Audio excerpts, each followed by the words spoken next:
Hi there, my name is Lars Sternstern. We're here at the Computing Conference 2019 in London, creating these small bits of video for you just to inform you of the exciting research that's been presented here. It's also all published and made available to you through our partner Springer. And we're talking to a lot of our professors and students that have signed in their work and got submitted.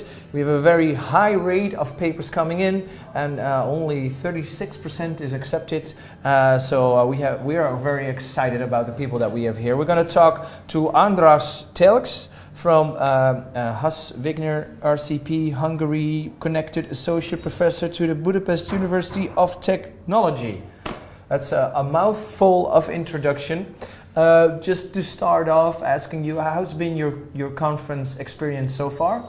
Well, we have got two keynote speeches, which gives us an insight into very different and very exciting fields. One is the technology of new computers, and the other about image recognition for automotive driving, which is a very hot topic. Yeah. Then the topic that we're going to talk about is also on a hot topic, I guess, the electronic voting for multiple questions and getting data out of people into the channels. Could you elaborate a little bit so that even let me have a question to you. Yeah. Do you know a European country where we have electronic voting? I can't think of it. We have no. Why not in this age? People don't like it. Don't believe that it is honest. So that's a big challenge. Well, on the world there are some countries where, for instance, in Estonia, there is electronic voting, but that's very rare. It was tried in the US once. It was tried in India once in one area, but the results were not perfect. So people still not believe in honesty of these electronic systems, and we did a bit of research to make it very simple, to make it so simple that anyone with a pen and paper can check all the phases of the voting. And we used a special technique, a cryptographic trick, which makes the whole system is coercion or bribery free. So no one can buy a vote and coerce you that you shouldn't vote to this or that candidate.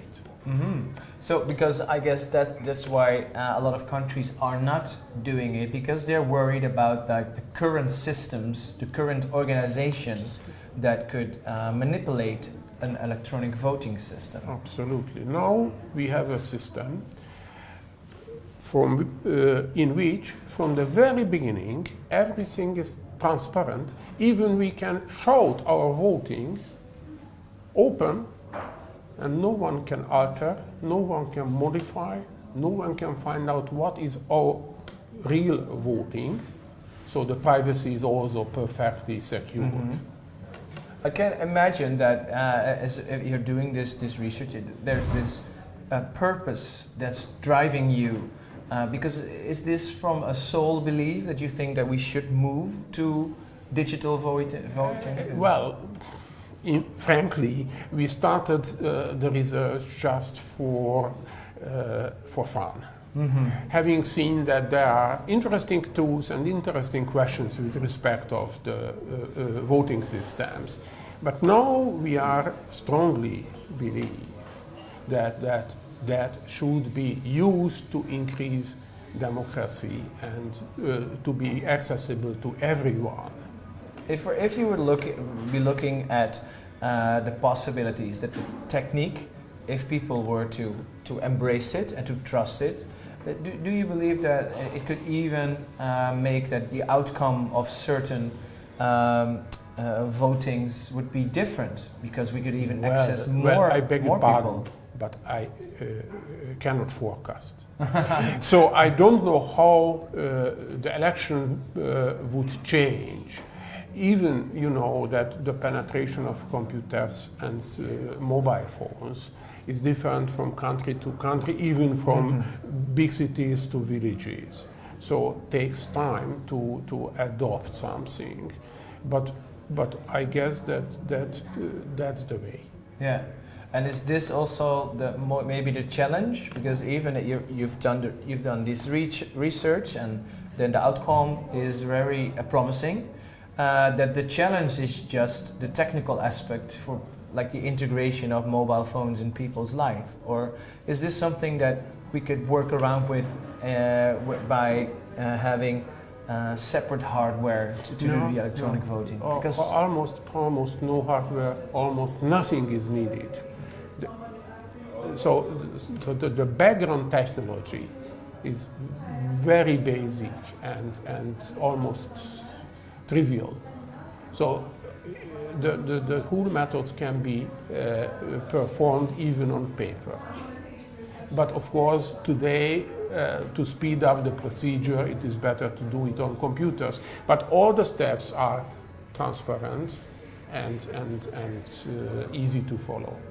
I guess that if as soon as the word easy and simple and basic come by, that this is the part where governments or municipalities start to get anxious, and they might worry that also security-wise it's very breachable.